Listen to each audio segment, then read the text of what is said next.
What is up, guys? It is the sports nerd Bradley Walker, and welcome to the Walker Report. Happy Thursday. Welcome in. We are part of NGSC Sports, guys. Remember the website. It's ngscsports.com for all your current sports content. We are also part of Game Winner Sports Network, Mancini Media, the Snowman Multimedia Sports, and the Sports Alliance of America Incorporated. Again, guys, welcome in. Happy Thursday. This is the last Thursday of June, guys, and next week we're in July. Wow, the year has gone by quickly. And actually, I don't know if we'll be having a show next Thursday because that's the 4th of July. We'll talk about that later on. But anyway, guys, I'm a couple weeks away from my Vegas trip. Yeah, I'm on the verge of going to Vegas. I leave on the 15th. So yeah, I'm going to Sin City. But guys, welcome in. We have two great sponsors. The first one is creatingzenspaces.com. It is the local choice in St. Petersburg, Florida, for house cleaning, organization, decluttering, and pet sitting. It's about finding the peace within you, adding comfort to your life. And guys, remember, Zen Spaces begins with you. Be kind to yourself and one another. We are also sponsored by fun-wags.com. Born from a near tragedy, a store-brand treat caused a Funwags mascot to have a bad reaction, but we have come up with our own treats with 3 ingredients you can pronounce. And not only are they not for dogs, but they're also for cats and rodents as well.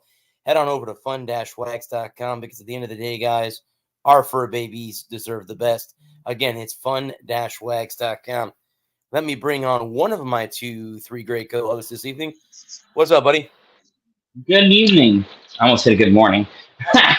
That's okay. You can say good morning. It's all good. Good morning, Vietnam. Well, it's funny that you say that, but I was watching a Watch Mojo clip today at work on YouTube, and they were talking about actors who got put in the right roles, for a specific role for that. And Robin Williams was mentioned for Adrian Cronauer in Good Morning Vietnam. So it was He kind killed of in that role. That's my favorite Robin Williams movie out of all of them. Is that one? Yeah. Yeah. I mean, I know he had great roles, the genie, obviously, in Aladdin, and right. But I just think that was one of his best that he was in to be a part Absolutely. 100% agree. I mean, now, he was great in Dead Poet Society, Patch Adams. It's controversial. I was just gonna say it's controversial, but I mean, Flubber wasn't like a great movie, but he still brought it. Jumanji, he was great in Jumanji. Yep, correct. I know we talk about mental health a lot on this show, and getting checked and going and finding somebody to talk to. And when it comes to Robin Williams, I think about it a lot. Is check on your happy friends. When a guy like Robin Williams, and there are so many other guys that have taken their own lives, whether intentionally or unintentionally, is that they always have to be on when they're around somebody. And that becomes very taxing on your mental state. And if you're a guy like Robin, he had to be on all the time. And so, just checking on your, when you're out in the world, and you're laughing and you're joking and you're, going through your daily life, it's easy to miss the signs that there's something wrong because it's very easy to mask what you have wrong with you when you're out in your daily life. So, well, it's funny you bring that up, bud, because I went and got my physical last month. I brought that up to my doctor. I have anxiety really bad. I'm not afraid to admit that. And I talked with him about it, and I asked him, I said, hey, could we do CBD? Because I heard that helps with anxiety. He's like, nope, I'm not going to medicate you. He said, that's just the Band-Aid. He goes, you need to go talk to somebody. So when I get back from Vegas, I'm going to set up some appointments to go see somebody to talk to. And like I said, he told me, he goes, it's not that you have to do this for the rest of your life. He said, just go and talk to these people. And he goes, and it'll help because, like you said, see, I've come to that part of my life, bud, where, I get anxious about the littlest things, and I know it's a problem. I know it's an issue. So, and it's been something that's, plagued my family for the longest time. So now I'm going to go get some help, and I'm not afraid to admit that. And like you said, check in on everybody. And if you need help, it's out there, go get it. And yeah, I mean, we lost Robin because of mental health, and a lot of good people, actors and actresses have done that, same thing, so yeah, like you said, but it make sure you check your, if you think you have a problem, go talk to somebody, and you never know what might come of it. Yeah. I know at the end of the day, you could be better off than you are if you don't talk to anybody, and then you do something dumb. You know what I mean? So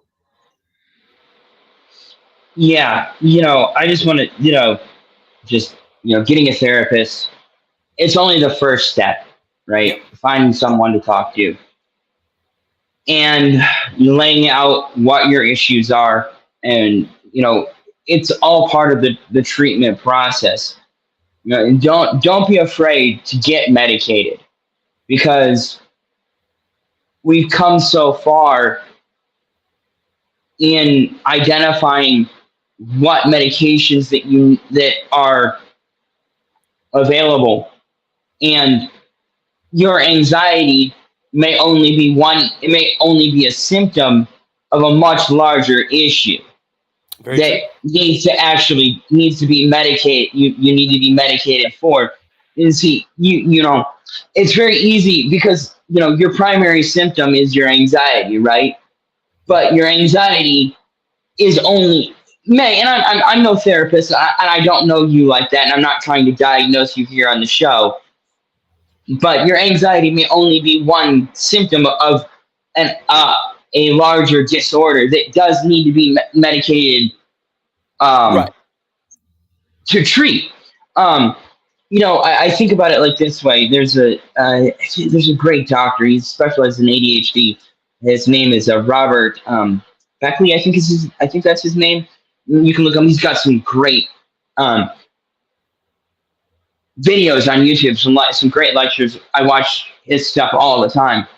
But he specializes in ADHD. And what he says is about medication and therapies in general, because it's not all, because medication is only one possible avenue depending on how severe your symptoms are, and there are so many different medications that you can attempt to try. And one thing he says, and something powerful that stuck with me, is that if you have a wheelchair bound person, right, you don't put in a ramp and then 30 days take the ramp away and say, well, you should have learned how to walk again. And right. And so many people don't treat mental health problems as a lifelong commitment and see, this is a lot of problems that people have with antipsychotic drugs, is that they'll take them for a month, they feel better, they feel normal, they feel fine. And it's not just antipsychotics, it's all types of medication, right? They go on, they get, prime example is antibiotics, right? You feel sick, you go to the doctor, you get a course of antibiotics, 3 days later you feel better. And so you stop taking the medication. The antibiotics, sorry, I totally lost my train of thought there. You stop taking the medication, right? And then what happens is that the next time you get sick, you get even sicker, or you make someone else even sicker because the course of antibiotics didn't kill all of the virus that was in you.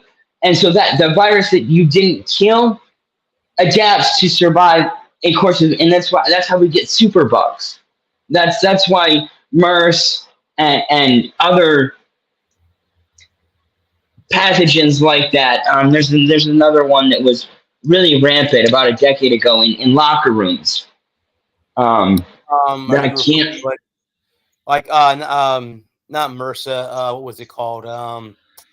Yeah, I know what MRSA was one, and you're there was another. There was another one that was like a flesh-eating bacteria stuff. yeah, it was in NFL, NHL locker rooms, and I forget what it was called, but it was really bad. Yeah, yeah, Contact with it, it was bad, and it was and something, Bud, that lasted for, like you said, you had to finish the medication, and I've been prescribed anxiety medication, but I was only to take it on a day that I'm having a really bad day.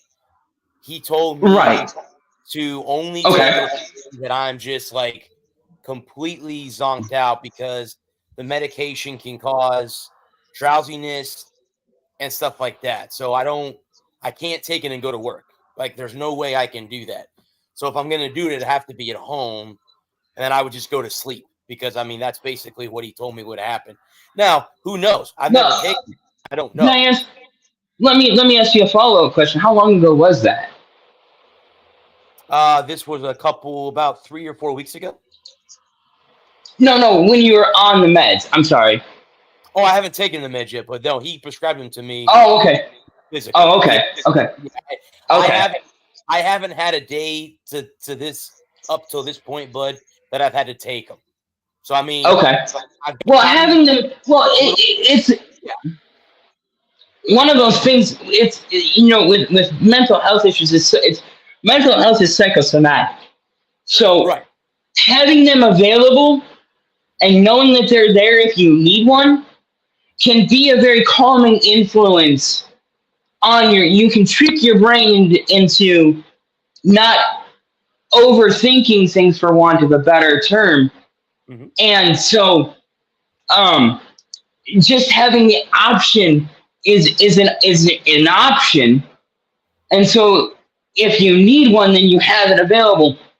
And now when you go talk to your therapist, they'll want your insurance information, your driver's license, and your list of medication. So make sure you take that with you, and then you can explain to them that, hey, the doc said these. My primary care said that these are available. Is there a lower dose or a different medication we can try that I can take on a daily basis, or because I was just prescribed an antidepressant last month. I've been on it for about 3 weeks now, and it's not doing what I wanted it to do. Gotcha. So when I go back at the end of the month or the middle of July, it'll be July 19th. I I'm going to sit down with my therapist and explain why I'm not exactly why it hasn't affected my issues in the way that I want to be treated. So that's always it's always an option to. And if contacting multiple people and doing what you can to make yourself better and live a more productive and Hmm. fulfilling life. Yeah, but I mean, where it got me, my anxiety got me real bad, was I was doing a 5K in a local town near me, and I left here, and I didn't know where I was going to park, because it said that parking was limited. There were parking spaces available, but if you didn't get there early, which I leave early anyway. I'm one of those people that likes to be places. If you tell me to be there at 12 o'clock, I'm there at 11:50, because I don't ever want to be late. Because again, in my opinion, Your anxiety. well, no, it's not anxiety, but it's just respect, because I don't know if that person has plans after we meet up. And if I make you late, now I feel like, oh crap, I'm making that person late to their next event. And that's not fair. Because if, say, for example, but like when I met you in Charlotte, oh, hey, man, I'm getting off the plane at so and so time. And I get off the plane, and then all of a sudden I'm not there, and then you're like, well, wait a minute, I'm driving around the airport wasting gas. Where are you? I would feel bad about that. Like, well, wait a minute, I told Right. you I was going to be there. Now, I know obviously there are circumstances that can play into me not being there on a specific time with airplanes and airports and all that stuff. Yeah. But I mean, the thing with the 5K was I ended up finding a parking space when I got there. There were a shit ton. So what I did is I explained that to my doc. I'm like, hey, I got it. He goes, well, the first thing that you admit right off the bat that you know you have a problem and you know that's an issue. He said that's the first step is admitting that you know you have anxiety that bad. Period. I'm like, well, then I guess I'm going on the right path and that I admitted that I do have anxiety. So, yeah, I will. But when I get back in a couple weeks, actually, you go in on the 19th. That's the day that I come home from Vegas. I come home. I leave Vegas at 5:30 Pacific time, and I'll be back here at like 3 a.m. Saturday morning or 2 a.m. Okay. Saturday. But yeah, I'll be back on the 20th. But I mean, Okay. I am looking forward to it. Everything is taking hotel, airfare. The show that I wanted to see, I got tickets for the other day. They're already locked in and ready to go. I was told where to go, what to see. Obviously, I'm going to have to, that'll be something that I'll have to negotiate with the guy that I'm going with, who's my best friend. So we'll figure it all out. But I'm not going to get anxious about that shit because if there's something I don't see, then that means I got to go back. So that means I got to back out there. But I'm looking forward to it in a couple weeks. But let's talk some sports, bud. I don't know where.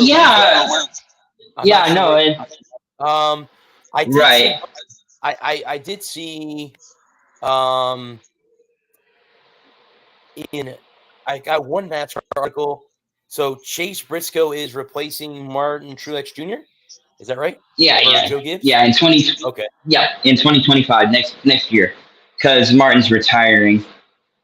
So he's stepping away, and then Briscoe's taking his spot with Gibbs Racing. Yeah. Yeah. Because Go ahead, bud. SHR is transitioning to a one car operation next year. So I think we talked about that a couple weeks ago on the show. Is that at the end of the year, Stuart Haas is ceasing operations. Gene Haas is going to continue to run a factory-backed team, a Ford factory-backed team at the Cup level. He'll have one car. We don't know who's going to get that ride yet. That hasn't been announced. But Chase Briscoe, the Stuart Haas lineup this year was Josh Berry in the 4, Chase Briscoe in the 14. Oh God, I cannot remember the other two guys that they have there. Well, they got a couple other drivers that are going to be looking for rides next year. I cannot remember their names. It's the 41. Oh, yeah. So it's going to drive me crazy. There's two other drivers that'll be looking for rides next season. Yeah. Okay. Right. There's 3 drivers that don't have an official ride lined up for next year, and Josh Berry and Suarez is gone. Suarez went over to the 99. Josh Berry, Chase Briscoe.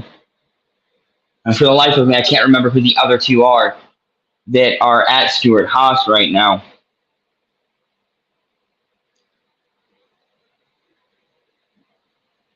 That shows you how good Stuart Haas has been this year. It's going to drive me nuts.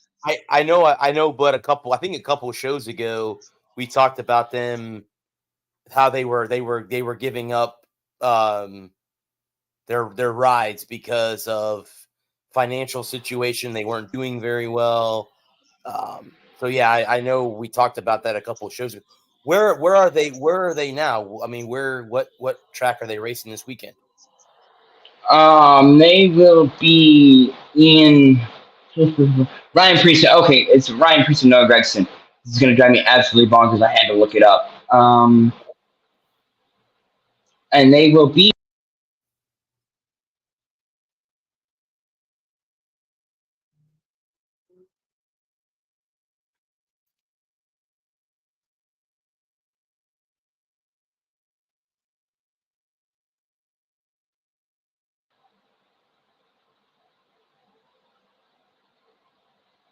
I'm back. There we go. Okay. I had to go and look up who was at Stuart Haas because it driving me absolutely bonkers. No problem. And they'll be in Nashville this weekend. Oh, okay. Yeah. What was and it's Ryan Preece and what was in Nashville last week that they were something was going on in Nashville last week.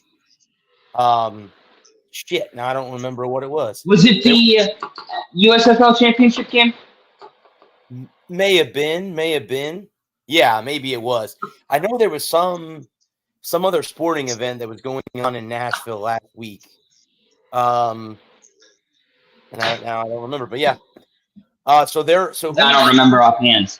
Who's the points leader right now? As we, what's the standings? Chase Elliott, as far as I remember. And I would go look, but Elliott's with Hendrick, right? Correct. Okay. See, that one I remember. Because who is it? It's who's with Hendrick? Elliott, Larson, Bowman, and Byron. Because at one time it was Junior, Jeff Gordon, and Jimmy Johnson, right? Were they all together at one time? They were all at Hendrick together, yep. And then there was they were all there at Hendrick with Casey Kane. Okay. Casey Kane was the fourth driver in the 5 car. That's right. Oh. Well, this week. Okay. Sure. See, when I was there, Bud, I don't remember seeing the track because I was a hockey game. I saw the hockey arena, and I saw where the Titans played. I don't know where the racetrack is. Is the racetrack? I don't know. I don't know where they're. I think the racetrack's outside of Nashville. I don't think it's like right downtown. Oh, I got you. Okay. Because they didn't. They just started going back there last season. Okay. So I'm not exactly sure where the track is in relation to downtown Nashville. Downtown Nashville is wild. Yeah, like I said, I will say this: if you're a music lover, that's where you need to go. Oh yeah. Every genre of music is represented in downtown Nashville. Up and down. Yep. Rap, rock, country, everything is represented in downtown. Country, rock, rap, man. You know, if you like, absolutely. If you like music, Nashville is a great place to be. Yeah, I was actually just looking at my photos, and I remember it was 2 years ago. 2022 is when I went for the outdoor game for the Lightning. I just found out too. Speaking of hockey, Nate McKinnon won the MVP. I know a lot of Lightning fans are going to be pissed off that Kucherov didn't win it. So I don't know. Voters from voting for McKinnon, but I mean, again, I'm not gonna say that it was the wrong vote because McKinnon is a great player. So it is what it is. So yeah. I thought McDavid would win it. I'm kind of surprised that McDavid didn't win it. Well, a lot of people, Bud, speaking of that, with the congratulations to the Florida Panthers on winning their first Stanley Cup in franchise history. Check 7 games. They got it done. People, Bud, that were mad that McDavid won the Conn Smythe. They think that Bobrovsky, the goaltender for the Panthers, should have won, not him. So again, in games 1 through 3 and then 7, I think you can make the case that Bob was the best player in the series and in the playoffs. But those that 4 through 6 that Florida lost and Bob played bad, I really think that hurt his candidacy for the Conn Smythe. Mm-hmm. Honestly, I don't like it when the losing team player wins an award like that for both teams' sakes. I really think it should go to a player on the winning team, because I remember in 03 when Jaguar had to go out there and get the Conn Smythe and escape the Conn Smythe off the ice while New Jersey is getting ready to raise the cup. No, and I was just going to bring that up. That was the player I was going to bring up. They booed him because they were in New Jersey. They booed him off the ice, right? Because they thought that Brodeur should have won the cup or won the Conn Smythe. I mean, so you're right. I remember that. And I really think it's not. I don't think it's fair to give a guy in his lowest moment in his professional career a participation, what amounts to a participation trophy. Right. And McDavid had a great playoffs, and he had great finals, but it's a Pyrrhic victory. And when you win a trophy like that, and people were upset they didn't come out and get the trophy, but I mean, it's like winning a battle but losing the war, right? Mm-hmm. You know, it's great that you want to give me a medal, but we didn't get the job done. We lost the war, and you want me to come out here in front of 20,000 people that don't like me, but are 20,000 people that don't like me but love their guys, and you want me to come out here and like what happened to Jaguar. I don't know if Florida would have booed him, McDavid, but it would have been very awkward. And me, myself, it's like I wouldn't want to be that guy that came out, got the Conn Smythe, and then had to go back in the dressing room and take that trophy back into the dressing room with me. And go back to my locker and sit in front of my guys, the 20 or 30 people that are in the dressing room that have been with you for, 100 games nearly, 90, 95 games, and have to sit there with this trophy that means absolutely nothing. Correct. And so I still think at the end of the day, it probably should have gone to Bobrovsky. No, I agree, and I know they mentioned that, Bud, that Connor didn't come back out. I don't blame him, but again, even if he had come back out, and I know he again is the opposing team, you can't boo him because he is the superstar in the NHL right now. Like, he is the best player. A lot of people will consider him the best player right now in the NHL.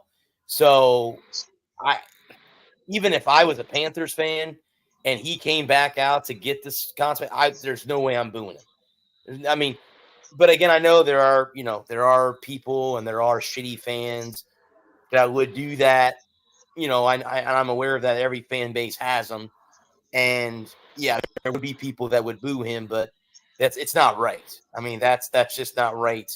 But you're right. I think at the end of the day, the team that wins the Stanley Cup, that should who wins the Conn Smythe, because then they can, Conn Smythe, great. The player skates off with it. Then they bring the cup out. The captain goes over, picks the cup up, and then you move on from that point. Oh, there's Alex. You move on from that point. You know what I mean? So I don't mind that, but I do agree that maybe the Conn Smythe should go to a player on the winning team instead of on the losing team, because again, making him come back out on the ice, or Jaguar did come back on the ice in 2003, and like I said, in New Jersey they booed him. So would they have booed Connor McDavid? I don't know. I don't know. It would be interesting to see, but yeah. No, the problem is that he's the face of the league, right? As it sits now, and he's done everything, won everything, He's been an MVP. He's led the league in scoring. He's breaking records. He's put the NHL on notice. He's got all this hardware, but his trophy case is incomplete, right? Correct. And they say it's better to have loved than lost, but in this case, I think it's better to have not loved at all. Like, if he loses, if they give the MVP to Bob, and they make him, and McDavid doesn't get that, right? Now he has even more to chase next year. He was the best player in the league. He was the best player in the playoffs. He's the best player in the finals. And he has nothing to show for it. Yeah, but at the end of the day, the most important trophy is the cup. Like, that's what every hockey player plays for, strives for. So, yeah, you're right. His trophy case is empty. I think he's got a Rocket Richard. I know he's got an MVP. He has a Conn Smythe now. I don't know. Does he have a gold medal? Did he win a gold medal for Team Canada? I'm not 100% sure if he has or has not, but if he has, the Stanley Cup is the only trophy he has not won yet as a player. So, yes. And let me ask you guys this question right now. Out of the two teams that were in the finals, who do you think has the better chance of getting back there next season out of the two? Edmonton or Florida? Hey, guys. Thanks for having me. What's up, bro? I love what Adam said. I've been better to have loved and lost. 9 times out of 10. In this case, it's totally heartbreak hotel for McDavid. I like what Adam said. He's got to be beyond frustrated, beyond broken mentally, because he carried that team on his back for the better part of half a decade now. And he has, more hardware than most players ever in any country. But like you said, Brad, the biggest piece of all, the one key to his heart, he's still lacking that. He still hasn't risen. He still hasn't raised the cup. So as far as who I think can get back, I mean, wake me up when defense doesn't win championships. The better, more well-rounded, tougher, two-way play their balls off at both ends of the rink. The Panthers. I thought Edmonton had it, but at the end of the day, what was that? They scored 18 goals through like half a week, and then when all the chips were on the table, one goal. So again, I guess it adds to the old adage. It's a cliche for a reason, because it's more times than not it's true. Defense wins championships. I would go Florida next year. I think they can both be back next year. I really don't see either team. I don't really see either team falling off. I'd have to look at the free agency and see what pieces that they may or may not lose.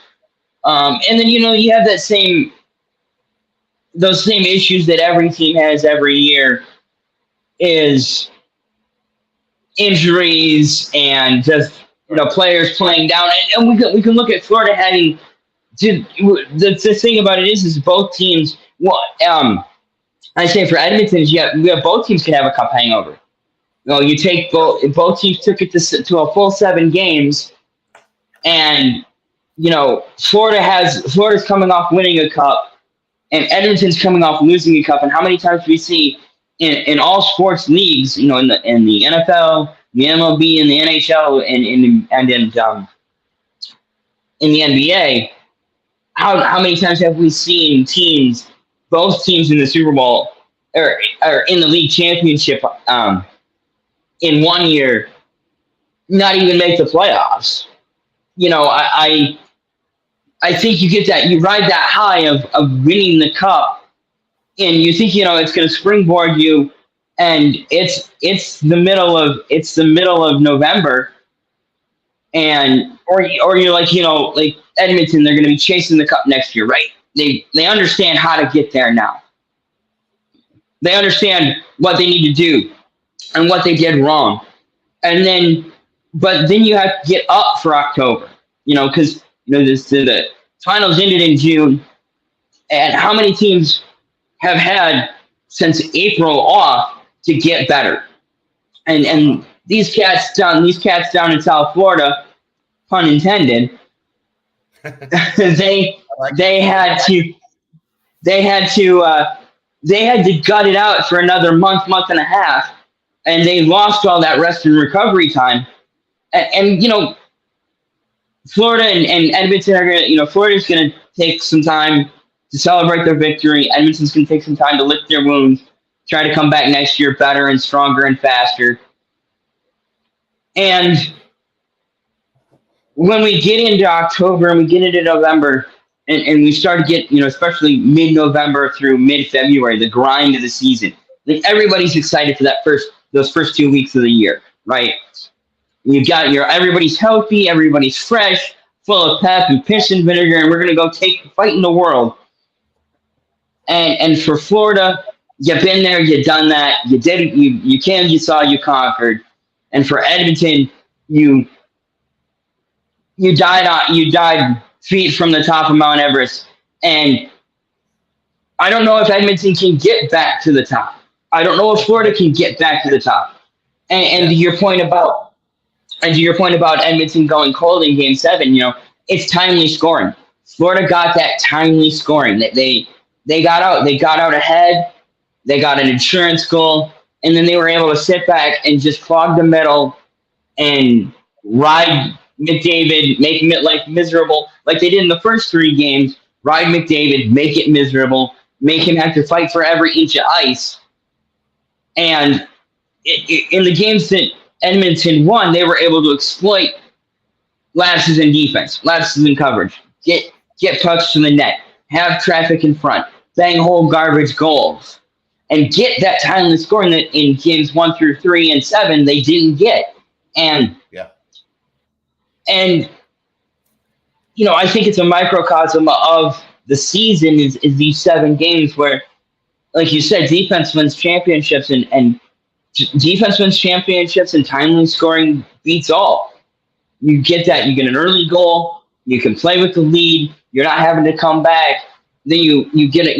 When you get an opportunity to exploit a lapse in coverage, or somebody falls, or you see an opportunity to make a play, you make a play, and wham bam, thank you, man. It's 2-0, and now Edmonton has to fight all the way back, and they get the puck deep in the corner, and all Florida has to do is just pin it up against the boards and ride out the last 30 seconds, and the game's over.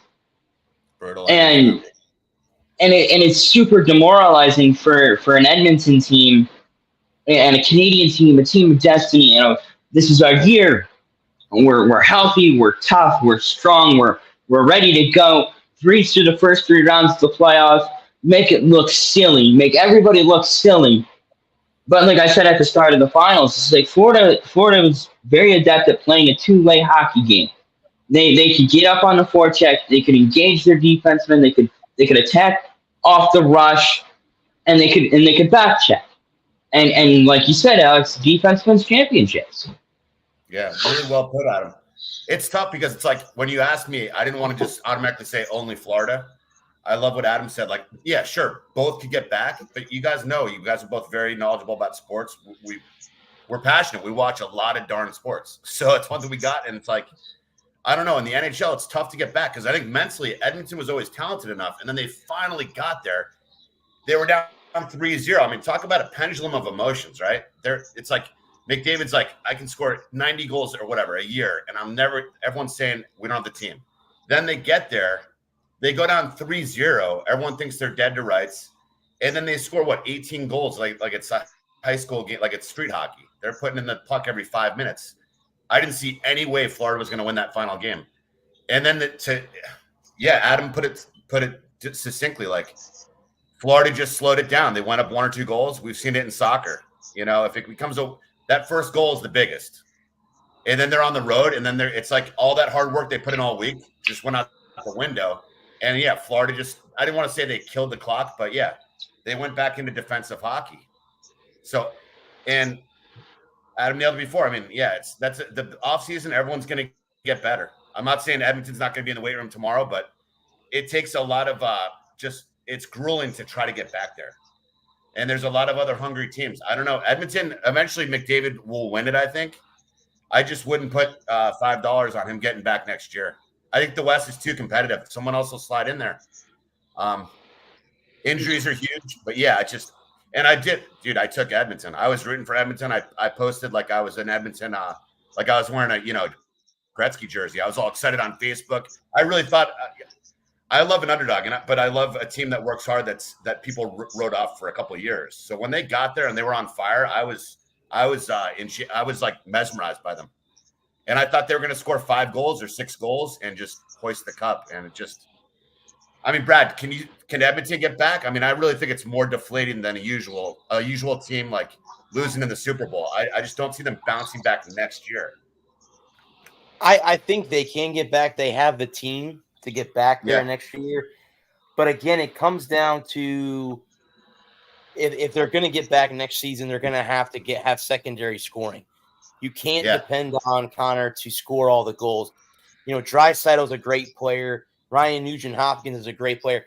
They've got to get some secondary scoring if they're going to get back there. And again, just like anything else, you get there, you get to the finals, and I can vouch for the Lightning. We got there 3 years in a row, and look what happened this year. We got knocked out in the first round by the Stanley Cup champions. The Panthers were the ones who knocked us out of the playoffs. But Adam's right. When you go to the finals and you're there, and the teams that don't even make the postseason are getting a chance to rest, or they're getting a chance to go, okay, here's what we need. General manager going, okay, here's what we need. Here's what we're going to draft. Here's what free agents we're going to go after. And at the end of the day, you get that extra rest, which then can help you down the stretch. Now, like you said, yes, the West is stacked. Obviously, you have Colorado. Dallas was a good team this year. I mean, is Connor going to win a Stanley Cup? As hockey fans, we all hope he does. But again, there have been great players that have never won a championship. I mean, like I said, not to change sports, but a couple weeks ago, I watched the documentary about Barry Sanders. Dude, for him, as great of a player as he was, many consider him the greatest running back of all time.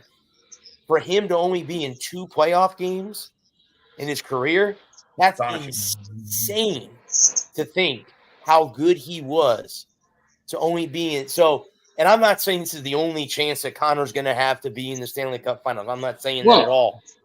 But who knows? I mean, we don't know. That may have been it. I don't know. I mean, we'll have to wait and see. Well, I just want and just on that Sanders. How about that quarterback in Miami, man, Mr. Marino? Yeah. That's right. Exactly where I was going. And he's a little bit more controversial, but like a Charles Barkley, I can name 20 NBA. Yeah. I mean, that's one of my. That stirs my drink off. I'm a huge basketball guy for whatever reason. So it's like you can have 80 of those examples in any of the major sports. So I don't know. There's no guarantee. McDavid, God forbid, the worst thing in sports I always say since I was a kid is injuries. What if he blows out his ACL? Yeah, of course. What if McDavid, they're the number 2 seed next year and he tears his ACL? Then he's a year and a half removed, and then next thing you know, he's in his early 30s, and then Colorado, these other teams are ready, man. It's tough to just get that one chance. It's tough. Well, I think Marino is an apt comparison here. That's who came to my mind.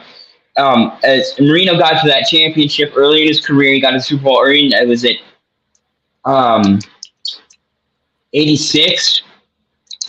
Yeah. I want to say it was 86. He gets to that champion. He gets to the Super Bowl. The year before they lose to the Bears in the conference or in the AFC championship game, and then the Patriots get destroyed by the Bears, and then the following year Marino, he goes to the Super Bowl and they get destroyed. I want to say that Washington's first Super Bowl, something like that, and it might have been 87. I don't remember offhand. And Marino's like, oh, this is easy. I'll get back here, no problem. And he never went back. Never went back. And I know Connor McDavid and he's a generational talent. He's a special player. But something that just came to me while we're talking about that is Ken Holland quit. And now now Edmonton has everything that they have to deal with in the offseason. In a regular offseason, you have from there's only 16 teams make the playoffs. So you have 16 teams that don't make the playoffs, who aren't playing extra hockey, right? And so you got 16 GMs that are thinking about what they're going to do, thinking about how they're going to build their roster for next year, players that are available, maybe talking to agents or, talking to people around certain guys. Like Stamkos is going to be available. And Stammer is going to be available next year. And, this offseason, unless I'm wrong. Am I wrong about that, Brad? Because I thought Stamkos' contract. But he is a free agent as of July 1st, which is Monday. Okay. So yeah, that's what I thought. Fine. Any team, and I heard radio today. I think there's 5 teams that are interested in. I saw a spoof article the other day that Pittsburgh is his landing destination. So I don't know. We'll see if the Lightning come back. If they don't, life goes on. You got to move on, and right. So. But so I just want to use that as an example. Is that there are 16 GMs that have had an opportunity to talk to Stamkos, maybe not directly talk to Stamkos or his people, but people that are close to Stamkos or around Stamkos to find out what he's thinking, where he's feeling, what money he's looking for, what years he's looking for, any kind of contract incentives or just, things that he's looking for. And the other 16 teams have been focusing, and for 2 teams, they went, only 2 teams go all the way every year. And this year it was Edmonton and Florida. Second place is just the first loser. And now, that's my camera everywhere. Now Edmonton has no GM. So on top of the fact that they lost in Game 7, massive, and they lost 2 months of off-season prep time, where the other 16 GMs, like Steve Yzerman, he's had these last 2 months to take a step back and go play some golf, go out on the yacht, or do something fun, do something to get his mind off hockey. Now on July 1st, he comes back into the office and he can be all business. Well, for the guy, I don't know who's the GM in Florida offhand, and now Edmonton, on the other hand, we'll look at Edmonton. We'll drill in on that, and I'll see my time. But now Edmonton, now Edmonton has to figure out who's going to be their next GM and get him in the building, get the team back in the building. All these guys, I don't know. I wouldn't if I lost the Stanley Cup in Game 7 in a 2-1 heartbreaker, where we didn't even get a chance to have a final shot. I wouldn't want to think about hockey for at least a month. At least a month. And now they have to have a team meeting. Maybe, it depends, because I've never been in that position. It may be all I want to do is just get back in the training room and just grind for the next 3 months to get ready for October. It all depends on your mindset and how you feel, how you take a loss, how you handle a loss. But for me, thinking about it right now is like, I just don't want to think about hockey. Just don't want to think about it. Don't want to be involved in it. Don't want to be around it.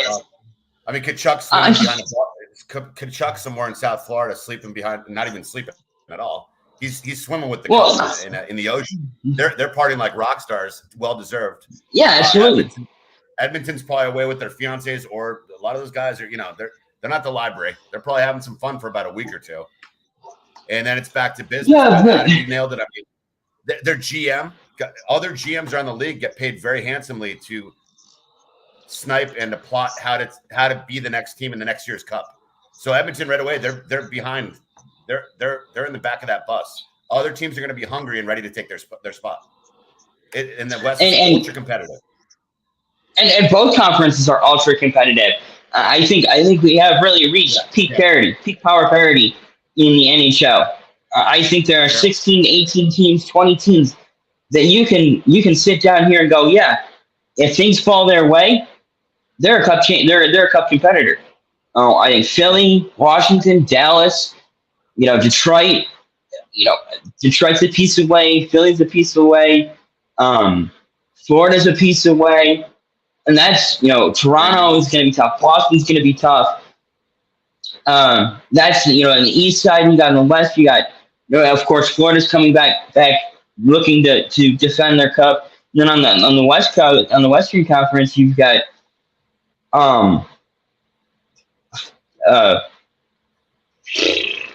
Avalanche, Canucks. Yeah, Colorado, Edmonton. I'm trying to come up with that. Dallas. You guys got the Rangers out east. They're going to come back. You know them. They're going to spend Yep, money. They're going to add another weapon or two. They're pissed off at themselves. Yep. I mean, They're going to, you're going to try. Think about that. Vegas. And The Knights will be there. It's far more competitive from top to bottom of each divisions and conferences than the NFL is. Yeah. You can't say, 18 different teams can make the Super Bowl. No way. I don't think a 9-year-old who's biased could even make that argument. Like, no one could say,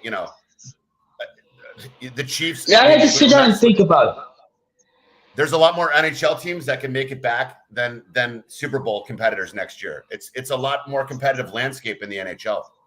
So there's a big reason. It's going to be tougher for one specific reason. And like Adam said, they could both make it back. Neither one can make it back. I don't think anyone would be shocked if either one happened. I'd have to sit down and think about that. I think you're right. I think there's about probably 9 teams that you think are really Super Bowl ready. I think the same thing. I think the NBA is probably about 9 teams, and I think the MLB is probably about 4 teams that are really World Series ready. As we approach the All-Star break, I think the NHL has done a great job over the last 20 years of implementing the salary cap. I know there was a lot of growing pains initially. But I just think there's a lot less money in the NHL, right, than there is in the NFL. Like when you have $250 million to spend on 53 guys, there's a lot more money that can be spread around. So you can have you can build a really good team for 2 or 3 years. Excuse me. Don't mind me, just choking to death. I was going to say, are you okay? I know you are, though. I can see you. Good. You're gonna make. By the way, I can't take credit for anything aesthetically pleasing and anything in my background of my life. I'm at a little staycation at the Hyatt, so kudos. No, that sounds like fun. To them. Kudos to them. They're absolutely absorbing my bank account. I don't know what's going, but yeah, I'm working remotely, and then I'm back to reality tomorrow. But yeah, so that's why I have some I don't know if it's a haiku. I don't even know what the word is, but it looks pretty above my grade, whatever it is in the background. So don't mind me. Never have. Got a bottle of wine, and I'm back to reality tomorrow in more ways than one. So this is great though, getting on the show. Reality sucks. I love you guys. It's good to get on randomly here and there. But no, I go ahead, Brad. I was going to say, I'll let you finish. There are 4 rule changes the NHL is making, and I'll read them off to you guys. Okay. So you want me to go ahead and read them off? Yeah, absolutely. So here are the 4 changes next year. Rule 38-2, a coach's challenge is now permitted in order to nullify a penalty for puck out of play. This only applies to delay of game infractions when the puck is determined to have gone off a player's stick, the glass, or the boards. It does not apply to judgment calls on how the puck left the defensive zone. Batted puck, or if a player shoots the puck out of the zone. That is, in the case of a failed challenge, the officials will issue an additional 2-minute minor on top of the delay of game. So that could be a 4-minute penalty right there if that ends up being that way. Rule 63-8 is line change following dislodged net. There will be a tweak in this rule so that the defensive team can make a line change in the event its goaltender accidentally dislodges the net. The old language regarding this rule applied only to skaters.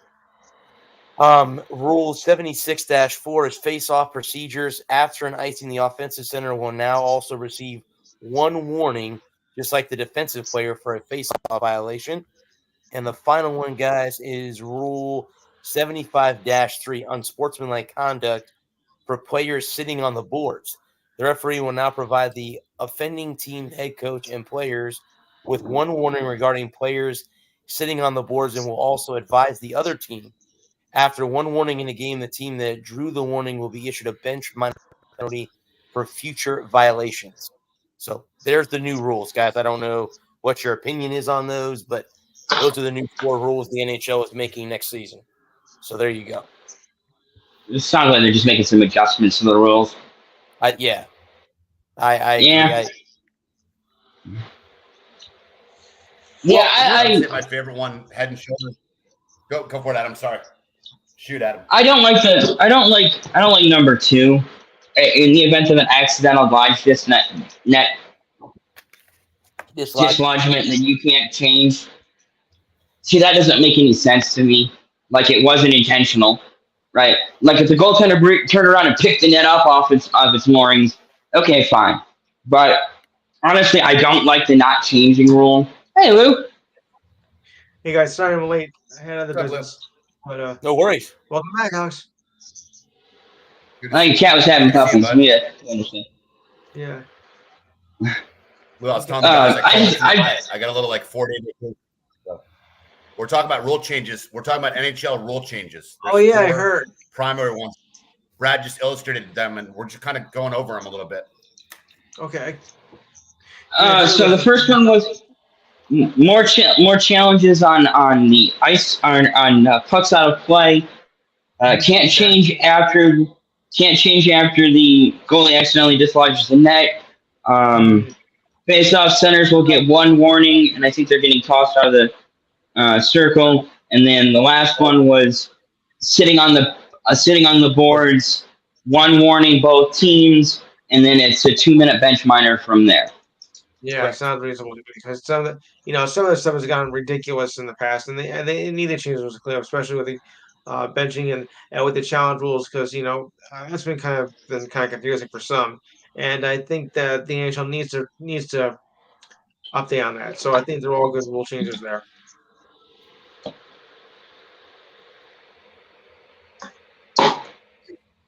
No, I agree. The fourth one to me is the most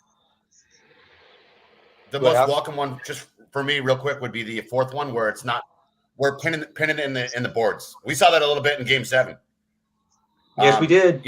Where they're almost sitting on the puck. It's almost like if you're up 1-0 in a World Cup match and you're just, it's like not having a shot clock in basketball. They did away with the shot clock in lacrosse. In other words, if a team has a slight lead, don't torture them and their fan base by literally killing the clock and just walking away laughing with a tight win. Make it open. You should not be allowed to pin the puck, and in essence, kill the clock in any sport. Make it fair. If a team goes down one goal, yeah. I'm referring to Go for it, Luke.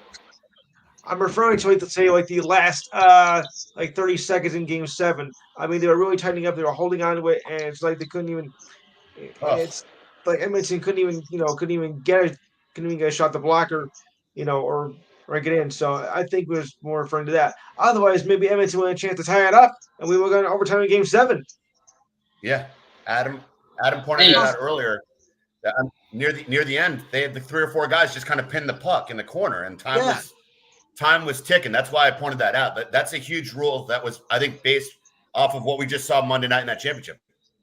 Mm-hmm. Don't kill the clock. I don't think that's how that. I don't think that's what that rule is. I think it's sitting on the boards, getting ready for a line change. Correct me if I'm wrong. Yeah, that's what that rule is. So instead of you sitting on the boards, you have to wait till they're off to get back on, because he's right. You can sit on the boards waiting to get on the ice. Sorry. Yeah, no, it's okay, but it's all right. No worries. It's okay. No problem. I want to let you finish before I cut you off. Yeah, I was thinking sitting on the boards, aka like if the puck goes into the pinning the puck along the board. Yeah. I love that physical. Yeah. People getting laid out. I put on their skate and the guys. So it kind of plays the same way, but it's a different use of that term. Pinning the puck is just 5 seconds. Because they kill the clock. Honestly, kill the clock again. Yeah.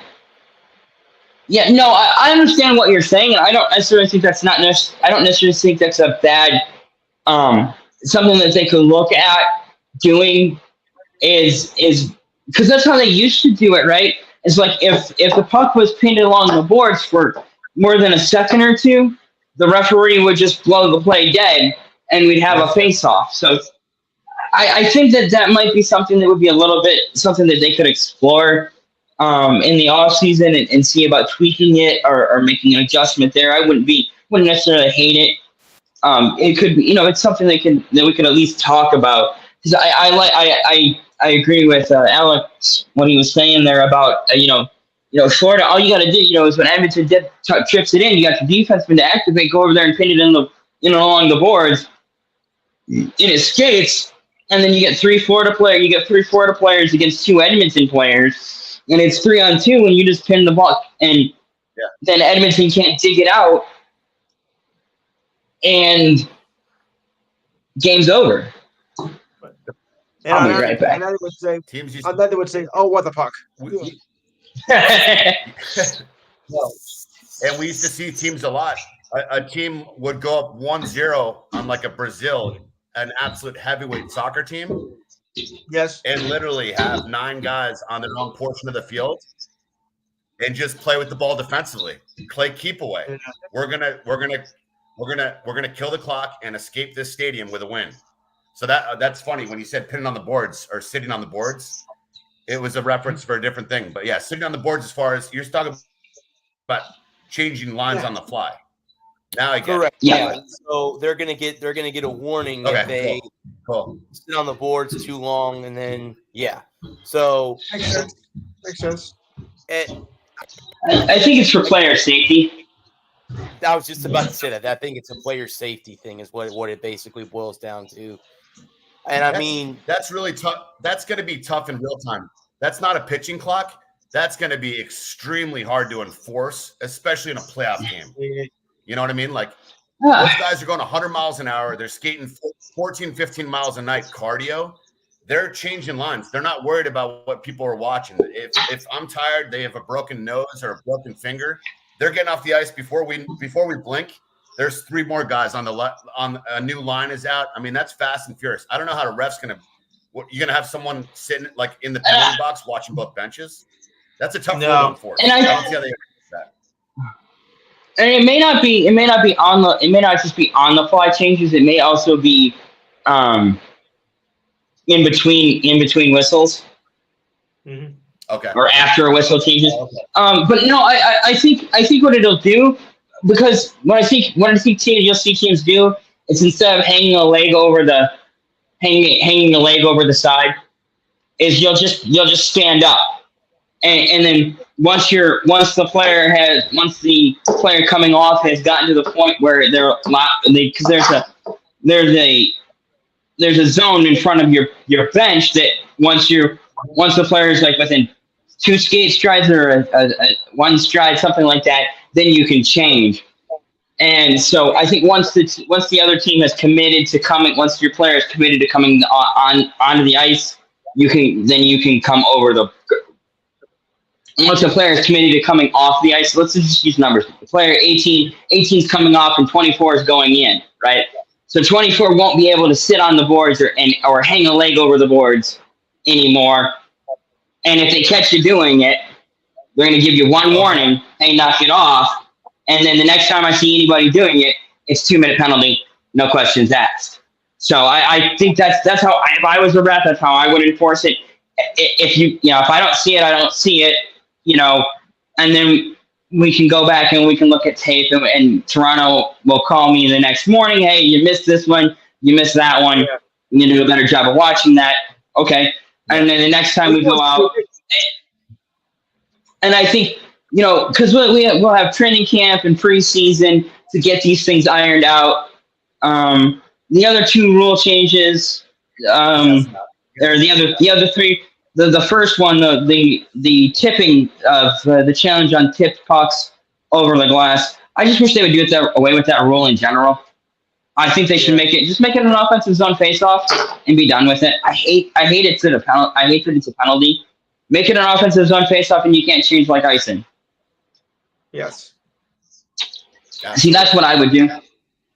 Because I just think I just think it creates too much.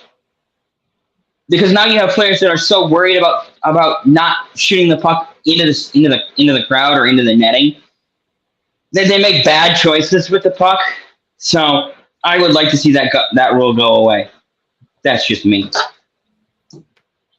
Hey, a real serious quick question. Since I'm on the road, Lou. I'm staying at the Hyatt for the night. Big whoop. But I have no idea where any channel is. Where's soccer?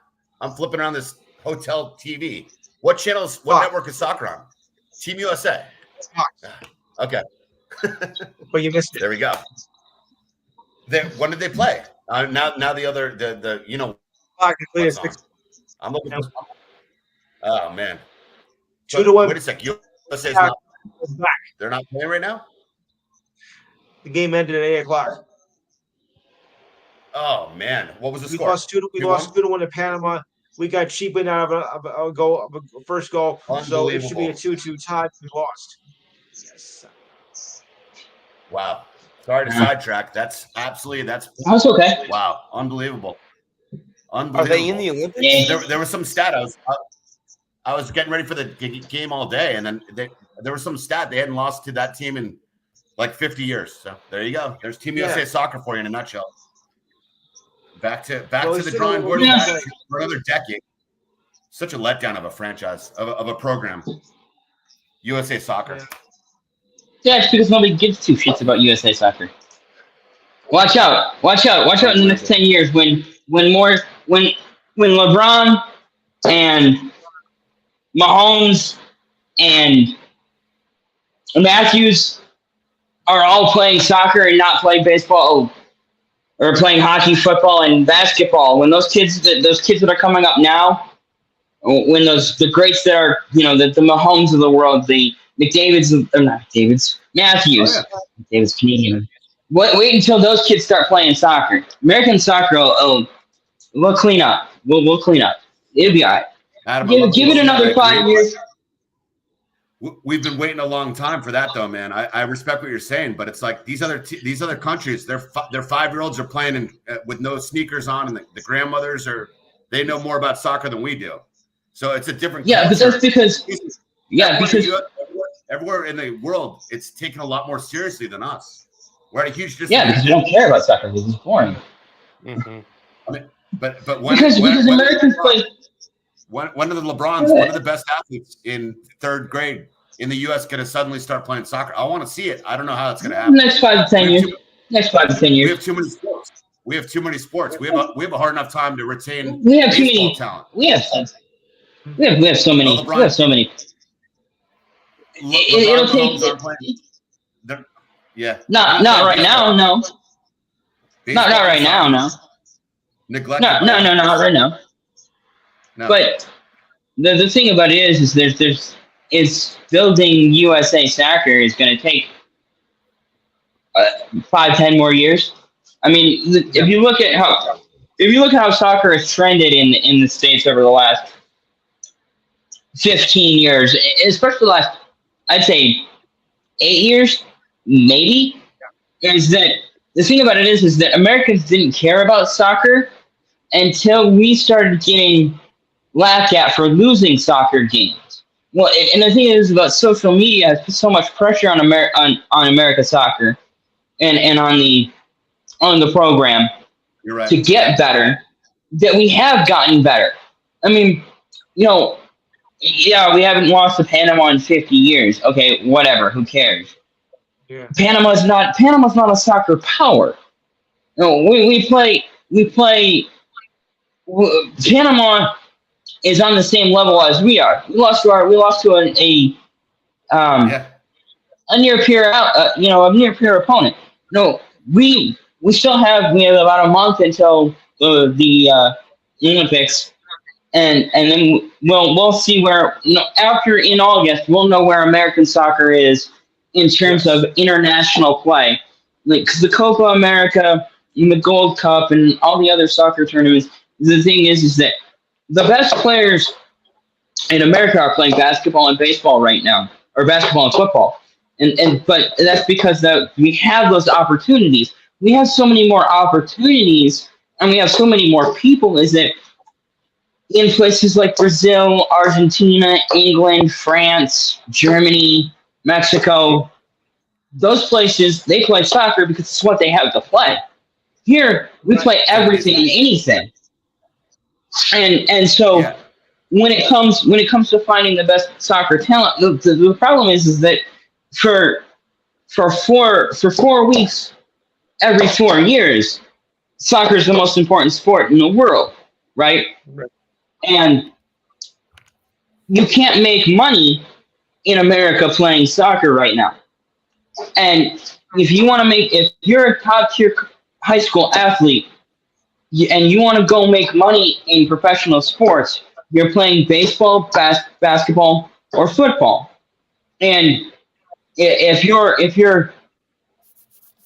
halfway decent at any of those three sports, you can use that talent to go and play college ball at a D2 school, get a good education, get a good job, and live a comfortable life. And in these other countries where soccer is so huge, they don't have a high school sports culture like America has. They don't have a college sports culture like America does. Yeah. No. There might be college athletes they might play sports in college, but they're students first. Here, so many of our student athletes, quote unquote, are athletes first and students second. Yeah, it should be the way around. No, I totally agree. I totally agree with what you said. And Lou, Lou, you're a big soccer guy. Real quick, I didn't mean to go into soccer randomly, but because these guys growing up, Adam nailed it before. I mean, there's for every Mahomes and LeBron, these guys are playing in playgrounds, whether it's in LA or Ohio or the Bronx, New York, or Tampa, Florida. Kids growing up, they're playing hoops. They're watching Steph Curry. They're not worshiping Maradona or Pele. When you're 5 years old in Brazil, you're automatically playing soccer growing up. We don't have that. Well, that's their nature.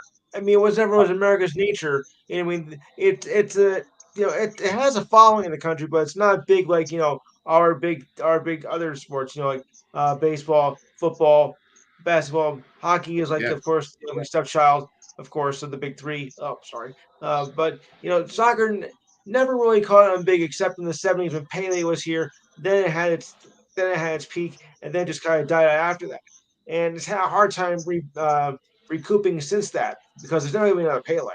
I mean, yeah, you have, of course, the two big superheroes. You got Ronaldo, who I think would love to come to the States. You got Messi, who is, of course, drawing record crowds from Miami. But other than that, the soccer has been, kind of like, second rate in this country, but it's always been that way. I mean, we have football here, and they have soccer. That's what they grow accustomed to. Like we've grown accustomed to football here. It's a completely, it's completely different. We grew up with football and baseball. The Europeans grew up with soccer. I think that for American kids growing up as a sports fan, right? It's only been within the last 5 years. So, because I think my whole life growing up, I tried to like soccer. I tried, one summer I was really big into soccer, watched a whole bunch of soccer, and then it went away. There was no, internationally, soccer is so big because they play so much soccer over there. And we don't play soccer. We don't have professional soccer. We don't have a Real Madrid. We don't have Chelsea and Man U and Milan, Barcelona. Yeah, Milan. They have leagues over there. They have huge.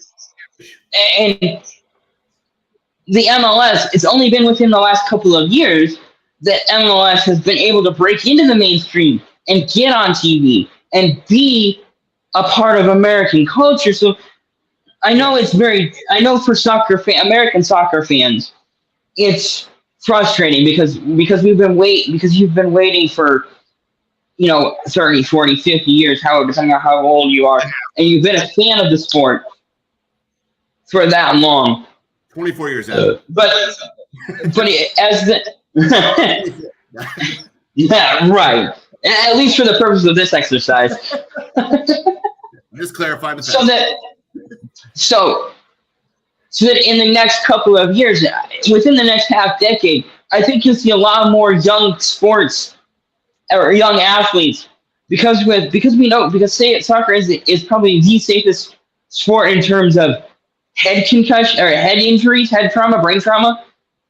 Good point. I think we'll see a lot more stars transitioning, a lot more athletes transitioning to play soccer in high school and college, and then taking their talents to South Beach, but to play soccer, not basketball.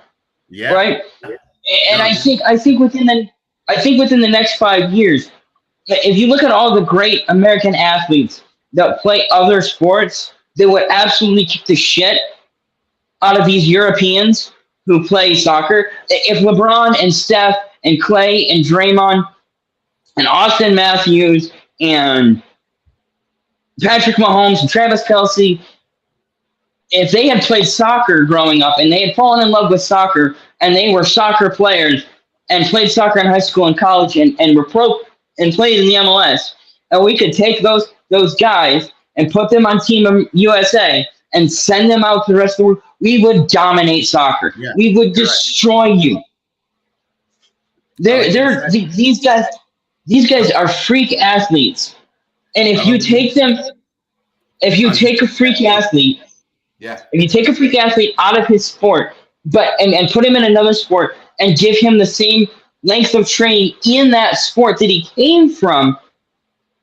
And so LeBron, when he was 21, 22, he was deciding, or 18. When he was 18, he was deciding whether to go play at OSU, play college football, or go to the NBA draft.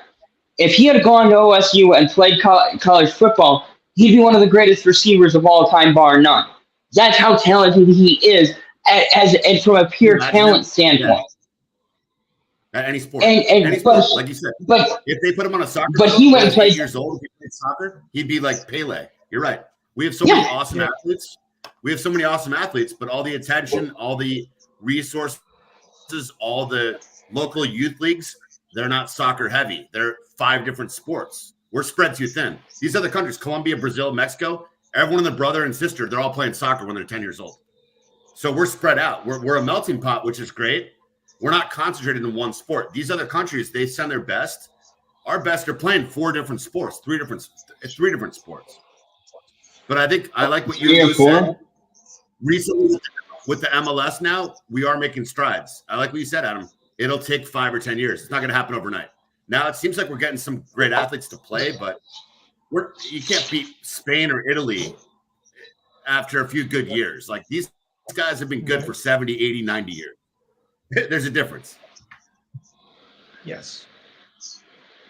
But the thing about it is that the kids, like if you put the average 8-year-old American against the average 8-year-old Brazilian, it's going to be very close because they're 8 years old. But then you take the average 22-year-old American who's played, like you said, who played 4 or 5 different sports growing up and never really fell in love with any of them, and then they went and they got a computer job at Google. I mean, look at you, Team USA Cricket. Our cricket team just burst onto the scene after like 2 years of being an official organized team, and we beat Pakistan. And we played. We beat somebody and then lost to somebody else, but like superpowers in the world of cricket, and we went to play in the World Cricket Championships. So give Team USA, give them a little bit of time. I know that Team USA has been around for 40, 50 years now, like organized competitive soccer, Olympic soccer. I think we've been. I know Olympic soccer has been around for a long time. I know Team USA sends a team to the World Cup.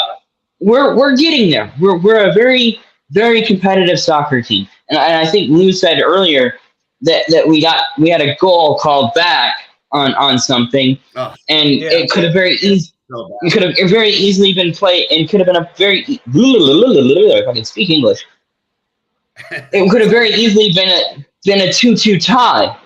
We could have played them very easily to a draw. And so I think that we get too caught up in one loss, and this happens in all sports and across the world. As you get caught up into one loss, and you forget the fact that we've come so far, is that in years past, 10, 15 years ago, we would have lost. We still would have lost to Panama. We were getting blown out by Brazil. Look at what American women's soccer has done over the last decade. How dominant they've been because the best women, because our best female athletes are playing soccer, because that's their sport that they can play in college and beyond, and be successful in that sport. Yeah, Alex Morgan. That's where when you can show that these hardworking athletes can make a lot of money and be hometown heroes. That's when you'll get the 6, 7, 8-year-olds, like you said, Adam. If you put an 8-year-old LeBron versus an 8-year-old Brazilian guy, God bless the 8-year-old. I root for everyone from all parts of the world, whatever their background. It's if we could actually just channel that and focus that on one sport. I would say, yeah, you said 5 or 10 years. Lou, you're a big soccer guy. I really think you have a great acumen and appreciation for the sport, more so than me. I was more, wow, they're cool again. I'm going to jump on board. I have a tendency to do that. Right. And Adam broke it down, I think, a lot more eloquently than I tried to. Like, do you think they're 5 or 10 years away? I just want them to be great again. About 5 years, I think so. I wouldn't think any more than that. So I would say within the 5 to 10 year range, it'll be like that. We still have one more game to go play in group play, so we can still win. Okay. But I think we would have to win this game to advance to the what they call the knockout stage. I don't think a tie is going to do it unless we got what they call goal differential. That would save us 2. But I think a win is going to suffice itself and give us a guaranteed shot at the knockout round. Cool. But I say we got cheated anyway in this game. Cheated. I didn't see it. Some things are better left unseen or unsaid. I did not see it. Maybe I'm blessed for not seeing it. You're lucky. Rarely I get blessed. Maybe that's one of the blessings I got. You would have. I would have been upset. Alex, if you would have saw it, and would have saw it, you would have been like what I would do on some of these shows and go. Really? I didn't mean to say rarely. Say it with your whole chest, Luke. I think every day above ground's a blessing. I didn't mean to say I don't get blessed. I'm grateful for everything, but I think I get so passionate. I was I was talking to these guys before you jumped on, Lou. Dude, you'll never see me with an Edmonton jersey, but I've kind of fell in love with them for a week and a half. I love the underdogs.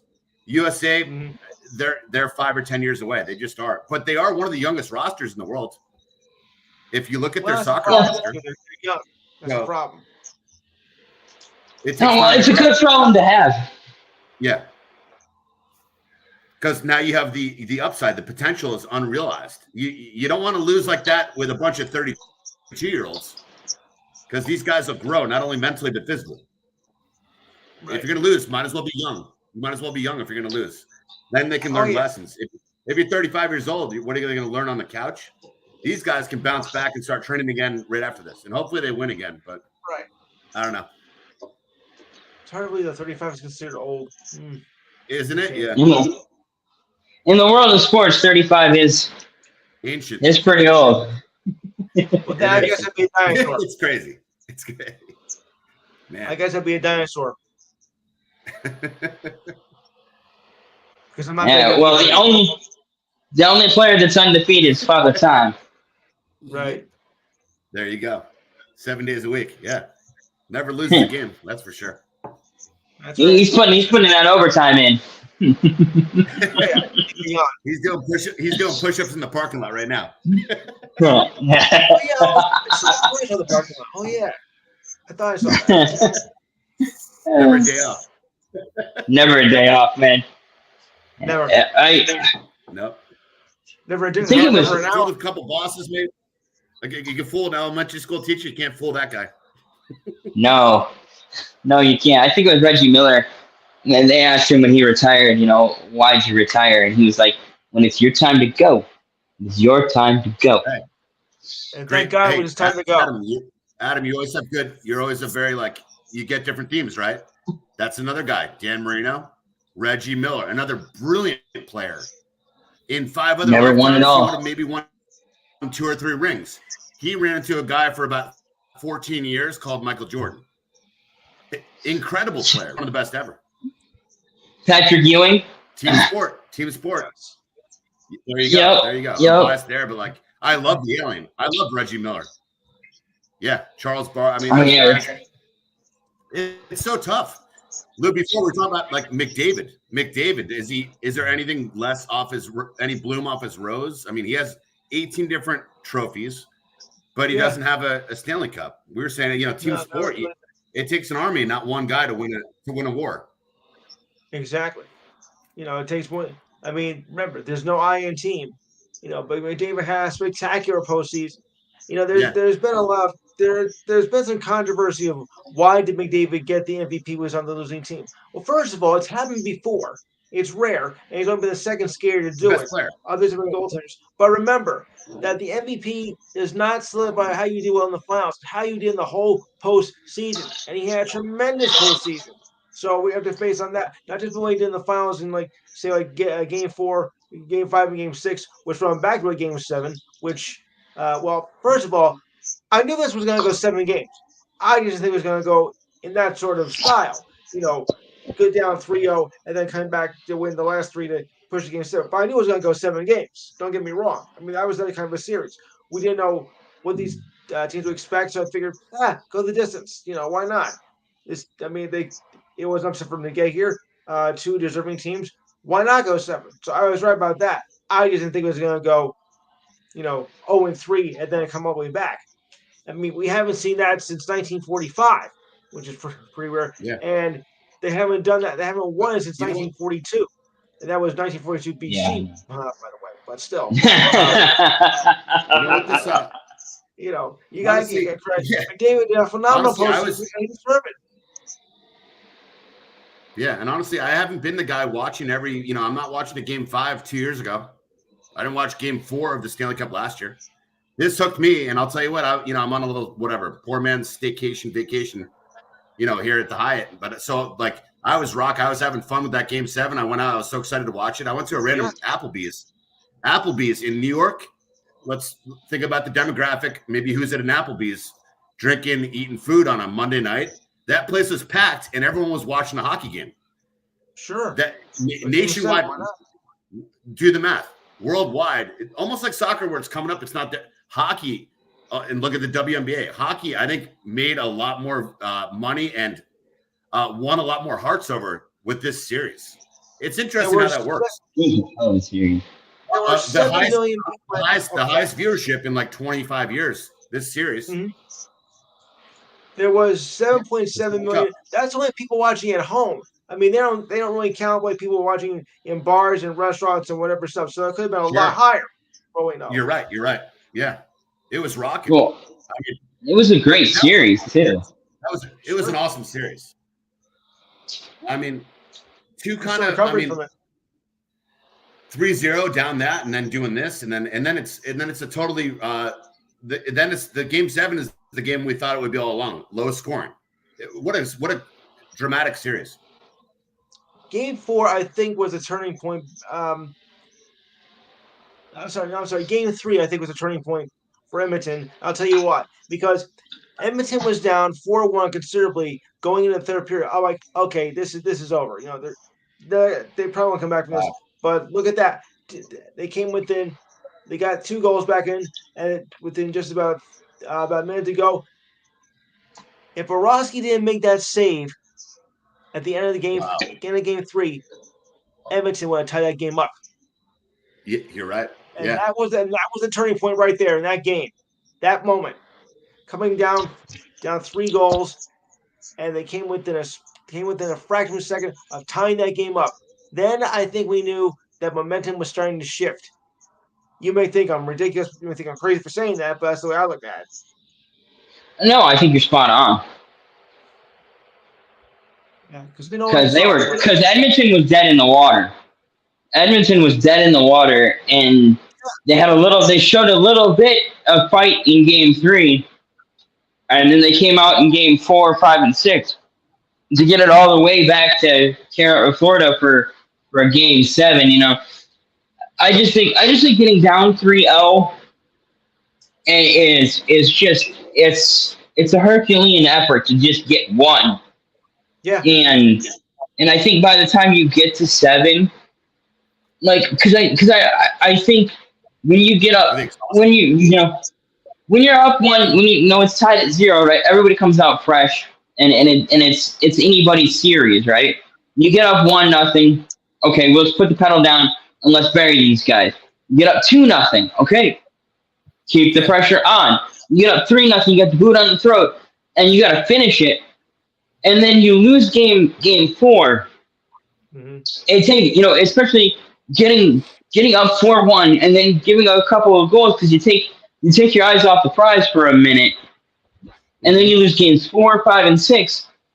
I want to commend Florida for staying with it, because they could have easily folded up and gone away in game 7, just not even shown up. Oh, because when you have a game, when you have a 3-0 lead and you piss it away, and Lou knows about that, and Brad knows. Lou's been on the wrong end of one of those, and Brad's been on the right end. Yeah. When you're in a 3-0 hole, the hardest one to get is the first one. But you get that first one out of the way, okay, it's the series now. Then next thing you know, it's 2-3, and you turn around, it's 3-3, and say, okay, game 7. We're gonna play our best game tonight.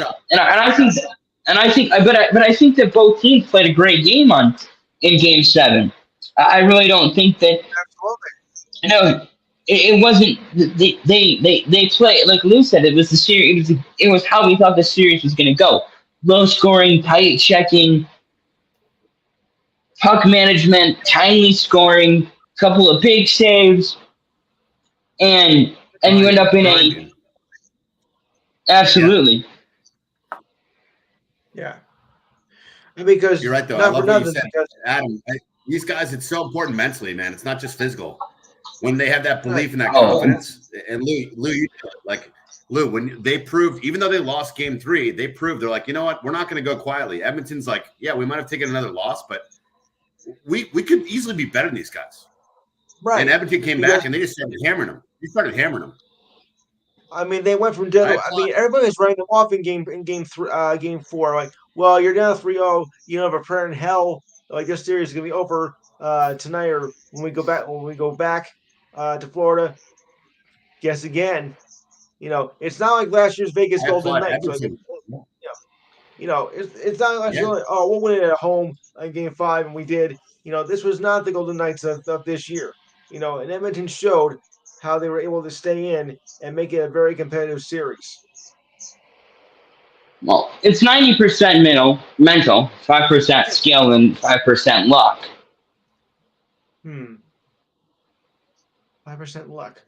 Yeah. You gotta get the. So mental. I mean, it's about here. It's about there. Pressure. Be in there. Okay. It's. Yeah. I mean, how much luck can you bank on in a game, in a series, in a season? I think you do everything right. You play your game, and you don't get distracted, you don't get down, you don't get too up, and right. and a ball finds a hole in everything's going in between. Yeah. A ball kicks off the mound, right? That's luck. You're doing everything right. You're doing everything. You're pitching. No arrest. Everyone's fighting the fight, and then there can only be one champion. It's like your pitcher. The ultimate quest. Your pitcher throws an absolute 6-12 curveball at the knees, inside third of the plate, saws off the batter, and it kicks off the mound and goes out into center field for a 2-run double. That's luck, baby. Yeah. That's luck. And that's sports. It's Yeah.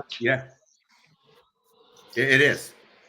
You nailed it. But let me if you don't mind, Brad, and obviously Adam, let's throw that was a crucial question before. Lou, we were talking about it before.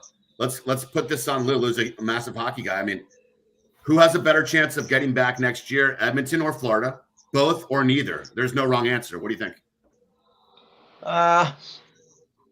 Well, I don't know, but I don't think neither because I believe in the championship hangover. Florida might be so hungover, they might not. They just might fall back, and they'll break up the team, whatever, because that happens, with free agency and whatnot. And as for the loser, you kind of leaves a mark on you. Like we came so close, and then when the team loses, they kind of lose that momentum, that focus, and they go back down into the shithole. And it takes them like 5 or 6 years to get back up to where they were. So I don't think neither team has an advantage next year. I think we're gonna see. Like 2 other teams get it. Because remember, hockey doesn't have the dynasties they once did. With the Islanders in the early 1980s, the Oilers in the mid 80s, whatnot. If you want to call the Penguins a dynasty, go ahead. It's a toss-up. They got 2. Lemieux Yager, they got 2, right, or 3? Did they have 2? Or am I totally missing? Back 1991. Yeah, 91, 92. Yeah, that's what I meant. 91, 92. You could say Red Wings with Yzerman and Russian Rocket. Yeah. Russian Rocket. You could say the Wings. Yeah. And of course, Montreal. I don't even know if that's a dynasty. Probably not. 4 and 11 years. In the 70s? Yeah, I was the 70s. The 70s Canadians? Yeah. Didn't they win like 5 in a row? Yeah. I was questioning my own pick of saying the Red Wings because they had 1 or 2 incredible runs, but that was Fedorov and Yzerman. It's 4 and 11 years. It's so much tougher, I think, to just you're not going to see the old school Cowboys. Yeah, I know. I got to show respect. I guess I am getting older somehow. I thought you were 24. Yeah, I'm 24. I'm going on 47. I don't know anything. I'm staying in a hotel. Whatever. It is what it is. No, but I mean, and I only have my dog with me. Do the math. But no, I think overall, I mean, it's a lot tougher to run it back in hockey. Adam and Brad were really eloquent in describing it well before. Like, there's a lot more parity. There's a lot more really good teams in hockey. I think it's going to be tougher to get back there. Oh, absolutely. Especially if you're the losing team. We lost. Crushing. Lost? You're not supposed to lose. Let me see the script. Oh. Show me this. I get another shot. Playbook? Well, if you guys look at it, Florida Panthers got to the finals 2 years in a row, and they won the second time around. So they were due. I mean, yes, can a loser get back? Of course. Does it happen very often? No, it doesn't happen very often. It doesn't happen in that case. And the Panthers have been to the finals 3 times, and they were swept the first 2 times, and this time they had a chance to win it in 4 and do their own sweep, and then they almost blew it. And let me lay this on you guys too. Had they lost, would that have been the biggest choke job in all sports? I'll lay that question out. 100%. 100%. I can't. That's tough to say, though. You cannot imagine how many F-bombs. You can make an argument for it. Imagine being on the doorstep last year, and then Brad, not only just getting back is so tough, and like this is their chance to to save face and show that they're legit. To go up 3-0 and then lose it this way, this might have been the worst Stanley Cup loss. And they were in the Stanley Cup last year. Combine those 2 elements would have been the most epic collective collapse in the last 2 or 3 years for a 2 or 3 year time period of any pro sports team. I think. I don't know, including hockey. I don't know. I think How do you come back I think you they can lost this series?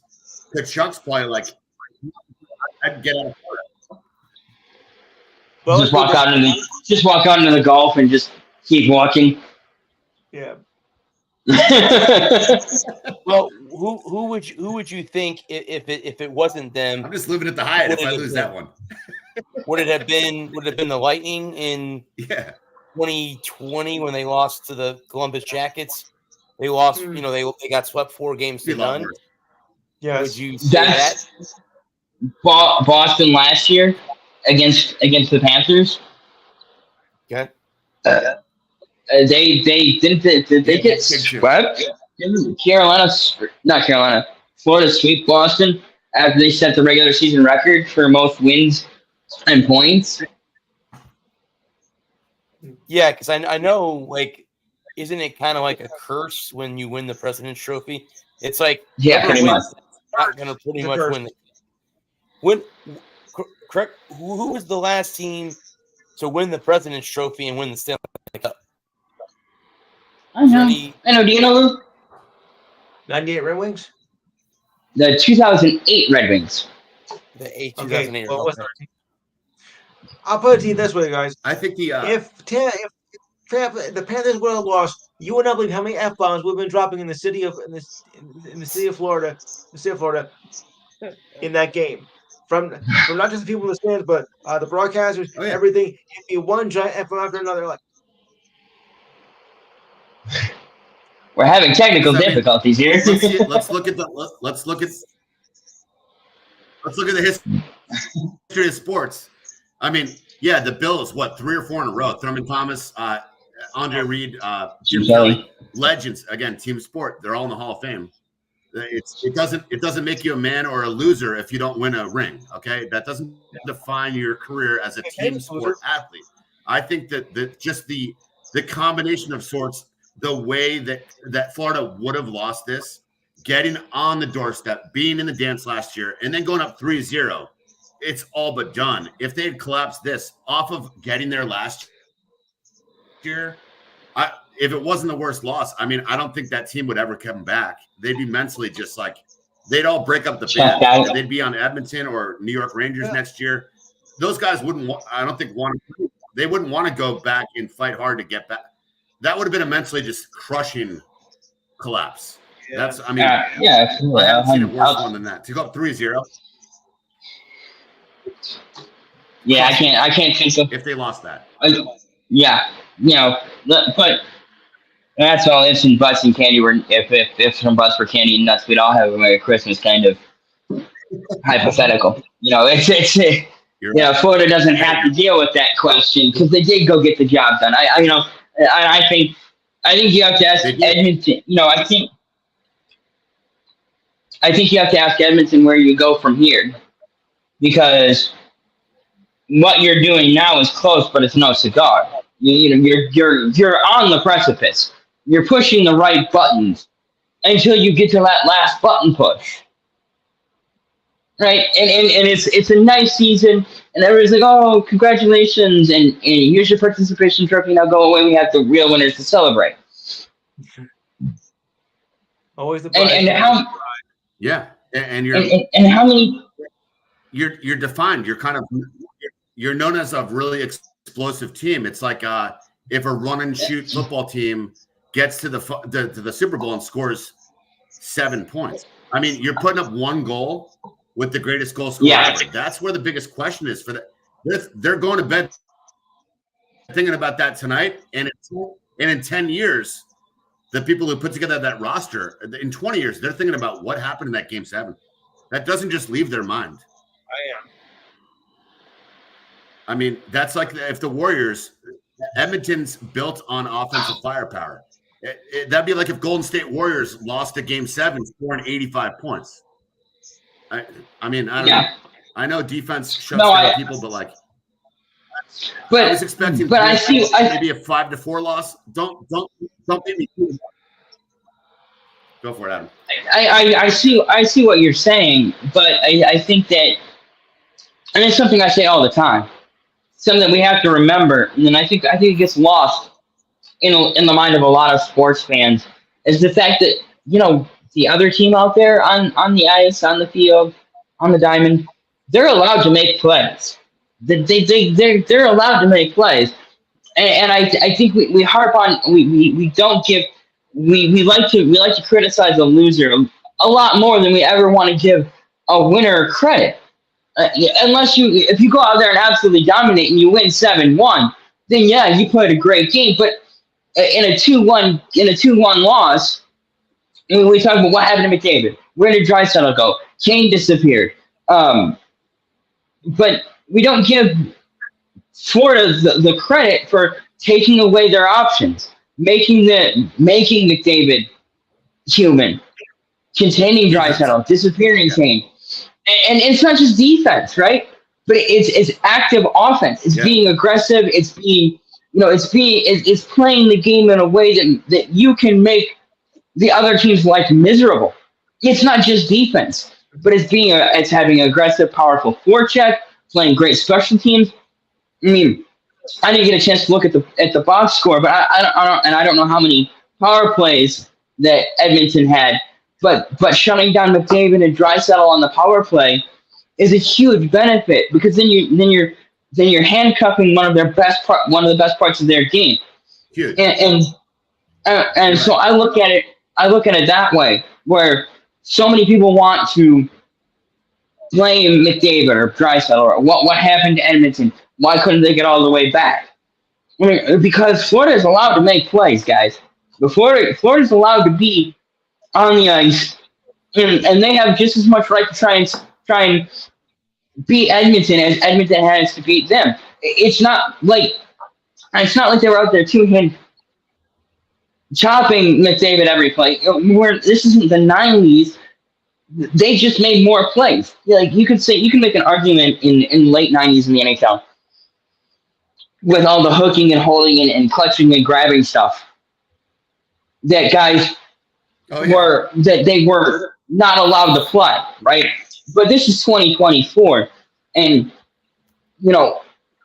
Florida just played a better game one more time than Edmonton did. Edmonton played 3.5 great games, and Florida put together 4 great games.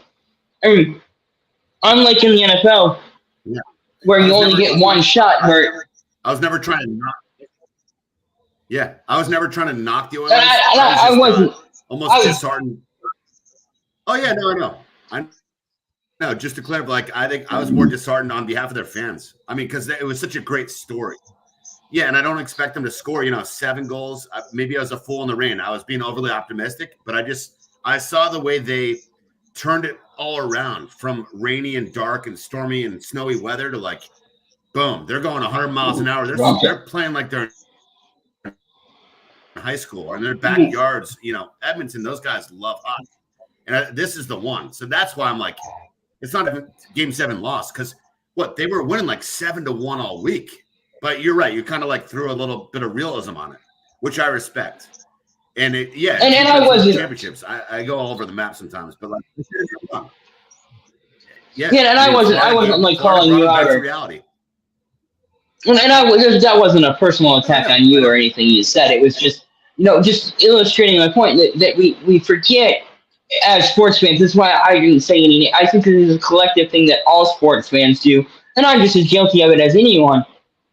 Of blaming, of course, bro, the team that I'm pulling for making mistakes. I mean, we made mistakes, sure, but the other team took advantage of their opportunities. They created opportunities for themselves, and unlike football, where if you have a bad game, you lose.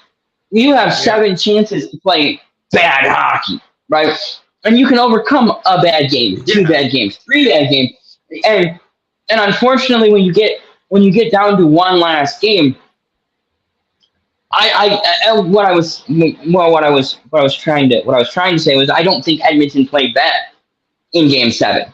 I just think that Florida was the better team on that night. If we run that game back 10 times, I think we have a very even split. I think we probably go. You could go Edmonton 6, Florida 4, Florida 6, Edmonton for. I thought it was Yeah. I thought it was a very competitive series. I know we had a couple of 5-6-1 games in the mix. I think games 1 and game 5 were like 6-1, 7-1 respectively.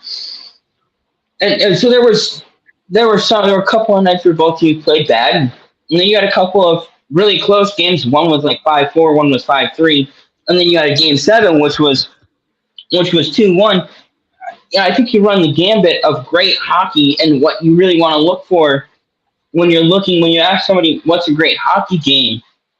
This series was a collection of great hockey games. Incredible series. Incredible. I think I don't think I threw the idea out either. Just add another one. I mean, I was so caught up. I always like, this team getting momentum. Everyone counts them dead. I said, give me that team. I love rooting for that team who's coming out of nowhere. I think Edmonton maybe was just absolutely running on fumes. Brad, do you think, they were just Florida they looked more conditioned. Like they were not only tougher, more defensive, but it's like Edmonton made that dream come true. They were living on this dream. And then at like game 7, reality came in. Yeah, you can't run a marathon for like 5 days straight. I think Edmonton was a little bit tired game 7. Well, I was going to say, guys, Edmonton had 1 power play. The Panthers had 2, and neither team scored. So neither team scored on the power play. It was all even strength goals. But I think sometimes when you're down 3 games to none, and Adam hit it on the head. The hardest, the way you look at it this way, the hardest win in a best of 7 is the 4th game. You can win the first 3, but that 4th win is the hardest one to get. When you're down 3 games to none, the hardest one to get is the first one. And I think what happened with Edmonton is they did so well in games 4, 5, and 6. Maybe they ran out of gas. Coming into game 7, okay, you got to go on. I mean, who knows if and I'm not saying it would have been any different. Let's say it was in Edmonton instead of being in Sunrise, where they had their home fans instead of being in Florida. Maybe it would have made a little bit of a difference. Maybe there's a little adrenaline going. Who knows? But I think at the end of the day, I think I agree with you guys. I think what happened, is they ran out of gas. I mean, the what did they say? Cinderella found her slipper. Well, slipper got stolen, and Edmonton, unluckily was the loser in that case. So yes, yeah. Just imagine the mental and physical strain. Just to, I hate this. I'm using it in a sports sense, but just to stay alive. So like Edmonton was like holding on. Florida got back home. They're like, you know what? We appreciate that. We're putting you to bed. It was like they got a little bit exhausted. Like the like you said, the Cinderella run. I think the Miracle Run ran out. Well, and if you look at it too, I mean, on both sides, whether you Florida or Edmonton, when they go to the handshake line, dude, those guys are gassed. Like you have left everything out there. You played 82 regular season games. You've played a number of playoff games. Your body just not 100%. No one gets to the finals at 100%. You have broken hands, broken bones. You get shot up because you want to play. Yeah. Hockey players are a different breed of athlete. They'll play with pain. They'll play with broken bones where a baseball player, a football player, they're out for a month. Hockey players don't do that. I can remember Steven Stamkos getting hit in the nose, broke his nose. He went into the locker room, came out with a full face shield on. So, I mean, and look at, who was the guy that Paul Correa got knocked out. Scott Stevens knocked him out cold. Oh, yeah, I remember him. On the ice, and he came back and scored the overtime goal in that game. He came back in that game and scored the overtime winner for Anaheim. So that's what I'm saying. Hockey players are a different breed of athlete. And I don't understand why correct me if I'm wrong here, they get paid the least amount of salary than anybody else does of the other 3 majors. I could be wrong. Makes no Correct me if sense. I'm wrong on that. I mean, I could be No, wrong. you're right about that. But the NHL generates the least amount of revenue of the Big Four. And you're right, but And- you're 100% correct. Yeah, You're 100%. That's Adam nailed it. That's not spirit or passion driven. That's money driven. It's professional sports. Yeah. So when 9-year-olds are wearing $300 Steph Curry sneakers, that money's going to the NBA. It's a little bit tougher to sell that promise in America. Again, maybe more international people love it. I mean, hockey's incredible. What a great. But to Brad's point about that, I've heard a lot of athletes talk about how the fans, if it had been in Edmonton, I think we see this go the other way. I think it's 2-1 Edmonton, because I've heard a lot of athletes talk about how much the fans can affect the energy level. Like the building is loud, it's rocking, and you feel that. And Brad, you've been to plenty of concerts, and you've been to at least one that I know of. But when you go to a concert and the crowd is dead, like the opening act is not like the opening act is some small local band, and there's no energy, and everybody's kind of milling about, and they're not there to see that band. And that's when you're going to the concession stand, you're going to get another beer or a drink or going to the bathroom, and that band kind of comes out and they sound flat. But then when the headliner comes out and that's who everybody's come to see, and everybody is up for the headliner, that's the same kind of energy that comes in when you're, especially when the home team goes up 1-0, like Florida did, and the building is rocking, and the courtyard is rocking, and the whole town is rocking, and it's loud, and you feed off that energy. You feed off that energy. You feel it in your soul, and it gives you that little. And it's very deflating for the away team, for the opposing team, just as much as it is for that opening band, where not everybody's there to see them. They're not getting that same crowd reaction that the other bands might get, and so they're a little flat. And the away team in an opposing barn, you see that throughout all sports. If the away team comes out and they get up quick, whether it be in baseball, you get a couple early runs, you get a couple of first inning runs, you take the crowd out of it, it makes it easier to play. They're not loud, they're not rowdy, they ain't calling you names.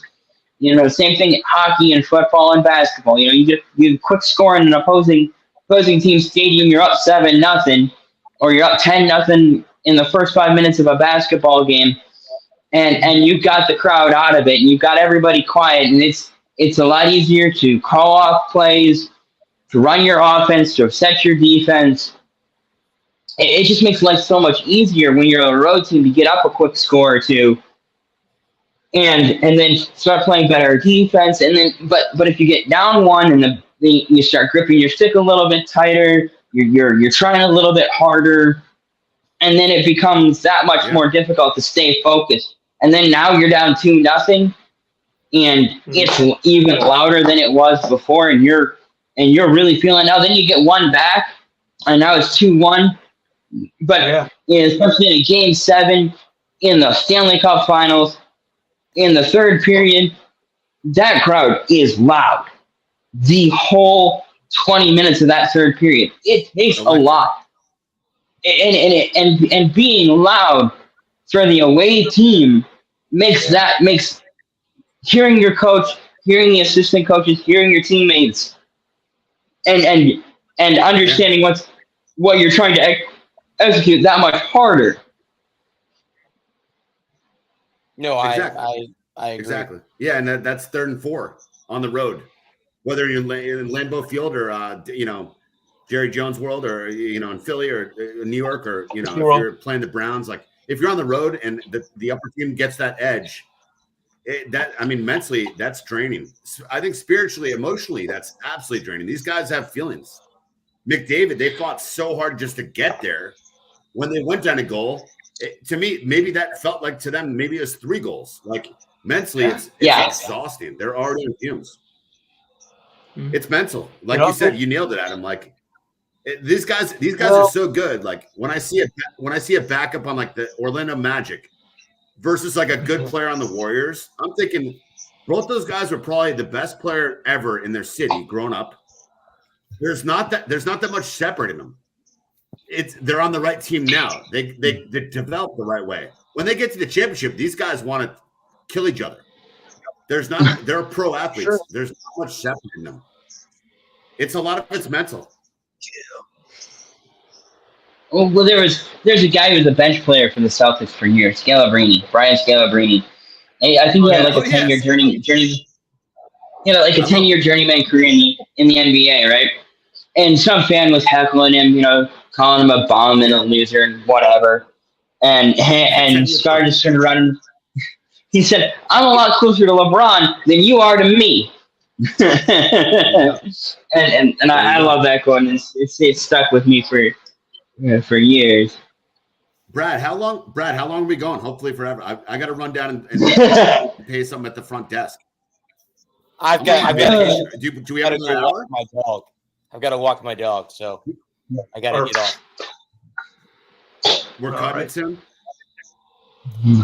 So I think we're gonna end it here, guys. All right. Okay. Let's see next week. I'm not gonna say no right now because I don't know what I'll I'm be doing here. next.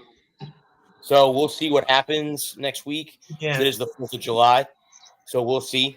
Okay. But Lou, go ahead and talk about your show. Okay. Well, first I'll bring a firecracker if we do. Why not? All right. Well, we got a big show planned. We're gonna recap Game 7 of the most thrilling finals I think in about 30 years. We'll make that within the last 20. We'll also recap the NHL and NBA drafts. NHL draft starts tomorrow. Saturday, I think tomorrow. NBA has already wrapped theirs up. The NHL awards. I'll get started on that soon with who's won. You want soccer? Hey, we got soccer. We're going to talk the Euro Cup and the Copa America Cup as well. We'll also talk, of course, some MLB, WNBA, UFC, and WWE as well. Of course, we got your thoughts and comments this week in sports history, the ridiculous eye of the week, sports trivia, the feel-good story of the week, and, of course, this is the time of the month where we do the best and worst of the month. And I think we've outnumbered the worst more than the best of this month for obvious reasons. So if you got time between 4 and 6 p.m. Saturday, 3 to 5 in the Central, call the following number, 512-543-4662. I'll repeat again, 512-543-4662 on Saturday, 46. And remember, that's East Coast time. Nice. Don't forget. All right, guys. Well, I want to thank everyone that tuned in tonight. Thank you to you three. Alex, good to have you back, bud. Hopefully we'll see you again in the near future. Love you guys. Before I go, thanks to the networks and our sponsors. I want to thank our first responders and the men and women of our armed services. Thank you for doing what you do, because if without you, we wouldn't be doing what we're doing here. Oh, yeah, that's right. There was a presidential debate on tonight, wasn't there? Too bad I missed it. I don't know what the heck happened. But anyway. No, I'm going to get caught up on that. Yeah. Anyway, guys, this has been Go ahead. That's why I was asking so much about soccer. I have like another night in the hotel. I think I'm going to go down to the lobby and see if I can talk sports with someone. I didn't want to put on the debate. No, thank you. Our world needs more love. Maybe I need another lemonade or whatever. I'm 24 years old, like I said. I am the sports star, Brian Walker. This has been the Walker Report. Until next week, guys. Peace. Good night. Got Prince, send it. See you guys. Boom.